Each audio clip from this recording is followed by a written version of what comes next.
글로벌 리스트들의 의도를 우리는 읽어야 됩니다. 네, 여러분 반갑습니다. 비트캐쳐입니다. 비트코인은 계속 26K에서 지루하게 약보합하면서 불안한 움직임을 보여주고 있는 가운데 제가 굉장히 재밌는 사실 한 가지를 구독자님들께 말씀드리고자 합니다. 우리가 알아야 되는 게 최근 비트코인이 신고가를 찍으면서 이 31K를 찍었을 때 그때 어떤 일이 있었나. 블랙록의 CEO인 레리 핑크가 CNBC에 출연해가지고 비트코인은 디지털 금이다, 비트코인은 혁신적인 자산이다, 이런 식으로 크립토를 립해주고 나서 공교롭게도 비트코인이 엄청나게 급락을 했다. 근데 그 와중에 어떤 일들이 있었습니까? 갑자기 중국판 리먼 사태가 온다 라고 하면서 펀트리 가든이 디폴트 날 수 있다 라는 기사 쏟아져 나왔고, 또 얼마 안 있어서 월스트리트 저널에서 스페이스 X가 과거에, 그것도 지금이 아니라 과거에 팔았던 비트코인에 대해서 언론에서 재조명했다. 그 다음에 연달아서 이 크립토 시장에 굉장히 영향력 있고 중요한 역할을 하고 있는 리플 소송 관련해서 SEC가 중간 항소 신청을 승인했다는 기사까지 연달아 날리면서 비트코인이 어떻게 됐습니까? 이런 식으로 급락. 근데 여기에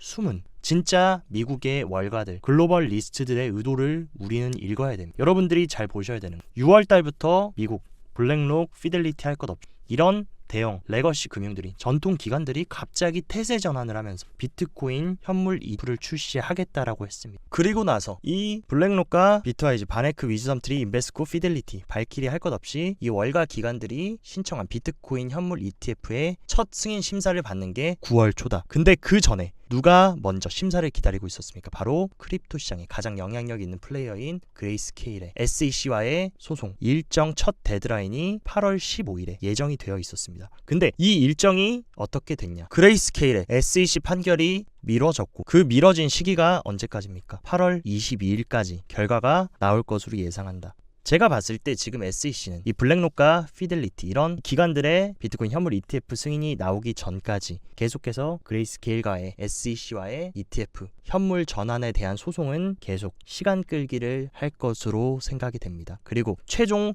그레이스케일 소송의 마감 기한, 데드라인이 언제냐? 10월 5일이다. 근데 우리가 알아야 되는 굉장히 재미있는 사실이 이 월가 기관들의 첫 번째 데드라인은 9월 달이다. 근데 이 대형 월가 기관들의 두 번째 데드라인 기간을 보면 10월 중순인 것을 알 수 있습니다. 근데 우리가 알아야 되는 사실, 그레이스케일의 소송 최종 데드라인이 10월 초다. 만약에 이때 SEC가 그레이스케일 현물 ETF 소송에서 패소하고 그 다음에 두 번째 데드라인인 10월 중순에 일제히 이 월가 기관들의 비트코인 현물 ETF를 승인하는 그런 시나리오를 지금 어떻게 보면 월가 세력들은 그리고 있을 수 있다. 이런 식으로 지금 합리적 의심을 해볼 수 있다라는 것이고, 그리고 실제 업계 전문가들은 SEC가 그레이스케일의 비트코인 ETF를 거부하거나 연기할 빌미를 제공을 할 수 있다라고 지적하면서, 암호화폐 전문 로펌인 루소티앤 폭스의 데미언 스콧 변호사는 작년 이후 베리 실버트를 포함한 크립토 리더들의 불신이 생겼다. SEC 입장에서는 그레이스케일에게 ETF를 주고 싶겠는가? 블랙록이나 피델리티가 안전한 선택이라고 얘기했다면서, 블랙록은 금융업계 애플이고 사람들은 어드바이저들이 그들을 좋아한다는 걸 모른다라고 얘기하면서, SEC 입장에서는 그레이스케일 현물 ETF를 먼저 승인시키는 것보다 최대한 시간을 끌면서 그레이스케일이 ETF 현물 소송을 승소한 이후에 자연스럽게 10월달 두 번째 데드라인에 일제히 승인을 시키면서 이때 마침 그레이스케일 현물 ETF까지 승인 전환하는 그런 그림을 충분히 만들어낼 수 있다는 것입니다. 그리고 레리 핑크가 이런 식으로 고점에 립을 해줘서 많은 개미들이 고가권에 기대감과 희망으로 탈 수 있게 만들어 놓고, 이런 식으로 뭔가 비트코인 현물 ETF가 당장 안 될 것처럼 불안감을 조성하고 매크로부터 이런 월가 월스트리트의 스페이스 X 비트코인 매독 퍼드 같은 걸 터뜨리면서 개인들이 투매를 하게 만들어 놓고, 그들의 최종 계획은 뭐냐? 유명 크립토 분석가 크립토 로버 같은 경우에 저의 인사이트와 굉장히 비슷한 추론을 했습니다. 지금 블랙록의 전략, 블랙록은 비트코인 가격을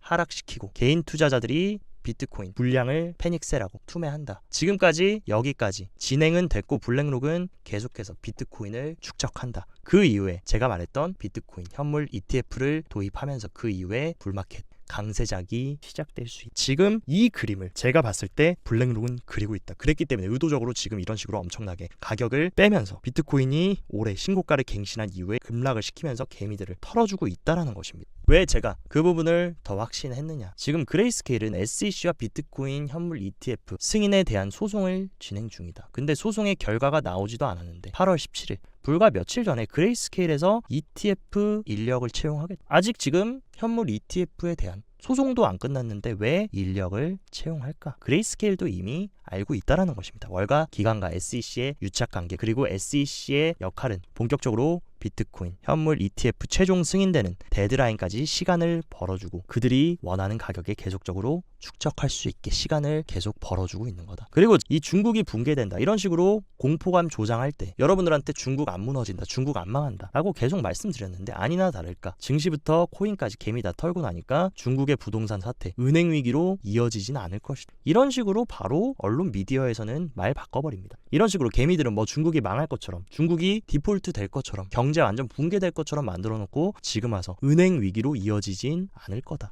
라고 하면서 지금 중국 금융당국이 금융기관에 대출 확대시키고 지방정부 부채 해결하면서 지금 실물 경제에 대한 금융지원을 강화하기 위한 노력을 하고 있다라고 하면서 뭔가 망할 것처럼 만들어 놓고 이런 식으로 뒤통수를 쳐버리는 항상 늘 미디어나 언론은 개인들을 가지고 이런 식으로 매크로로 흔들고 개미털기를 늘 같은 패턴으로 해왔습니다. 그렇기 때문에 제가 여러분들한테 절대 속으면 안 된다라고 계속 강조드렸던 것이고 아직도 계속 언론에서는 어떤 얘기 나오고 있습니까? 증시, 경제 모두 무너진다. 월가 버블 간별사의 경고하면서 비트코인 급락 시작에 불과하고 20% 추가 하락할 수 있다. 이런 식으로 개미들 공포심 조장시켜가지고 계속 물량 헐값에 던지게 만들어 버리는 겁니다. 여러분들이 아셔야 되는 게 미디어나 언론에서 뭔가 엄청나게 큰 생태계 이 금융시장에 결정이 있기 전에 그 결정은 뭐겠습니까? 비트코인 현물 ETF 그런 결정이 있기 전에 이런 식으로 시장에 부정적인 뉴스와 뭔가 경제가 망할 것 같은 패망할 것 같은 그런 분위기의 기사들을 쏟아내는 데에는 진짜 의도가 있습니다. 그 의도가 뭐냐? 그들은 절대 비싸게 사고 싶지 않다. 상승장에 개미들을 데려가고 싶지 않고 개미들이 무서워서 벌벌 떨면서 던진 물량들을 헐값에 지고 본인들이 원하는 시기에 가격을 올리려고 한다. 그리고 미디어가 한쪽으로 이런 식으로 계속 치우쳐서 이상하게 몰고 갈 때는 항상 뒤통수를 쳤기 때문에 우리는 항상 의심해야 되고 뭐 진짜 뉴스도 있을 거고 가짜 뉴스도 있을 거지만 그런 것들을 우리가 진짜 숨은 의도를 계속 파악하려는 그런 연습들을 계속 하셔야 된다는 겁니다. 특히나 이런 중국판 리먼 사태 이런 얘기들을 지금 어떤 미디어에서 퍼뜨리고 있습니까? 바로 서방의 과장 미국의 언론에서 계속 이런 기사들을 내면서 시장을 계속 불안 속으로 몰고 가는 여기에는 진짜 중요한 의도가 있다. 그것을 우리는 파악해야 된다라는 것이고 그리고 이번 주 목요일부터 어떤 일정이 있습니까? 목금토 연달아서 미국의 잭슨홀 심포지엄이 예정되어 있고 그리고 파월 연준 의장의 연설은 바로 금요일 저녁에 예정이 되어 있는데 이때 또 한 번 배파적인 발언을 해주면서 한 번 더 시장을 패닉에 빠뜨리고 한 번 더 패닉세를 유도해서 한 번 더 급락을 시키고 그 다음에 완전히 개미들이 전의를 상실했을 때 그때 가격을 올려주는 그런 시나리오도 우리가 나올 수 있기 때문에 이번 주 목금토 굉장히 중요한 잭슨홀 미팅이 예정되어 있는 만큼 변동성에 유의하셔라 라고 말씀드리는 거고 어차피 단기적인 흔들림은 있더라고 해도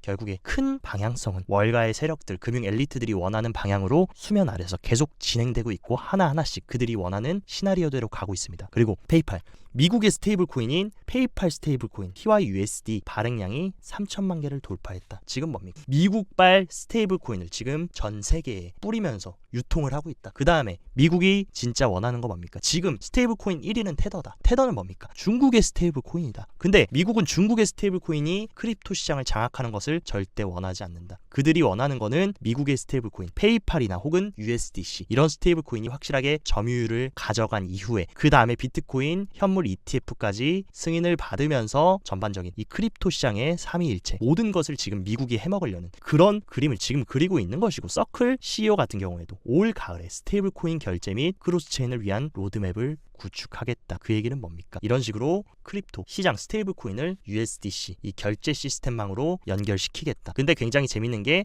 페이팔이 최근 출시했고 스테이블 기존에 있었던 미국의 스테이블 코인 USDC인 서클사까지 이런 움직임을 보여주는데 우리가 주목해야 되는 거 왜 하필 이 시기냐? 왜 하필 올 가을이냐? 잘 생각해보면 아까도 말씀드렸듯이 그레이스케일의 현물 ETF 소송의 데드라인도 10월 초, 그리고 이 블랙록부터 피델리티, 발킬 이런 대형 전통 금융기관들의 비트코인 현물 ETF 두 번째 데드라인도 10월 중순이다. 그 얘기는 뭡니까? 어떻게 보면 그들이 원하는 시점은 올해 3분기, 서클 CEO가 말한 올해 가을에 본격적으로 이 축적해놓은 잠재되어진 에너지를 폭발시키려는 그런 의도가 가을에 있을 수 있다. 그리고 우리가 알아야 되는 거, 블랙록은 이 USDC 발행사 서클의 스테이블코인 보유 자금을 관리하고 있다. 근데 서클 CEO가 올해 가을에 스테이블코인 결제 및 크로스체인 위한 로드맵 구축을 예정하고, 또 알아야 되는 거, 블랙록과 피델리티, 비트코인 현물 ETF를 신청한 핵심 대형 월가 기간입니다. 근데 블랙록과 피델리티 모두 USDC 스테이블코인 발행사인 서클에 4억 달러 이상을 투자한 투자자들이다. 그러니까 USDC 배후에는 블랙록과 피델리티가 있고, 거기다가 지금 페이팔까지 가세해서 미국발 스테이블코인을 전 세계에 공급하고 점유율을 가져간 이후에 그들이 원하는 시점에 비트코인 현물 ETF를 승인한다.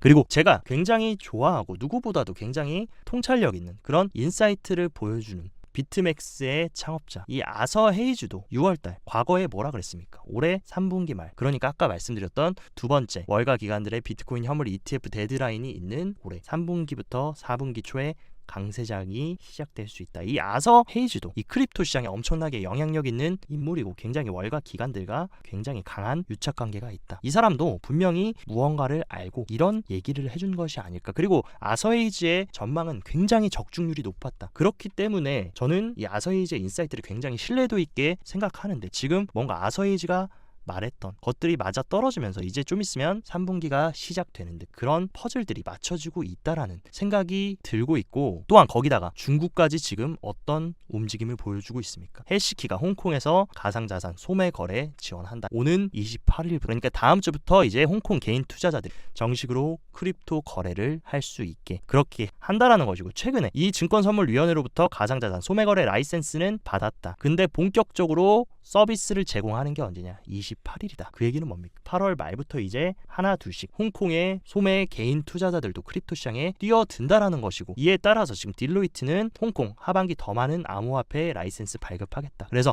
올 하반기 홍콩 증권선물위원회가 암호화폐 기업에 더 많은 라이센스를 발급할 것으로 말했다. 그는 디지털 자산 투자사 방금 말씀드린 해시키 그리고 암호화폐 거래소 OSL은 현재 지금 라이센스를 취득했는데 아직 이거는 충분하지 않고 홍콩이 글로벌 가상자산 허브가 되려면 더 많은 해외 플랫폼을 홍콩으로 끌어들여야 한다라고 하면서 하반기에 지금 허가를 받은 해시키와 OSL 이후에도 많은 거래소들의 라이센스를 부여하면서 크립토 시장의 유동성을 불어 넣어줄 수 있는, 그렇기 때문에 하반기는 비트코인 현물 ETF 승인과 이 홍콩 소매 투자자들의 복귀, 그리고 그 뒤에는 누가 있습니까? 중국의 시장 복귀까지, 이런 엄청난 일들이 지금 수면 아래에서 진행이 되고 있다라는 것이고, 코인베이스가 최근에 선물 거래 라이센스를 받고 나서 파생상품 거래소를 열었는데 이 선물 거래량이 역대 최대치를 찍었다. 근데 여러분들이 아셔야 되는 거, 이 코인베이스는 미국의 월가 기관들이 주로 이용하는 그런 크립토 거래소다. 근데 거기서 이런 식으로 엄청난 거래량이 나왔다라는 것은 뭐겠습니까? 그들은 계속 개미들이 패닉세라고 던지고 도망치는 물량을 바닥에서 계속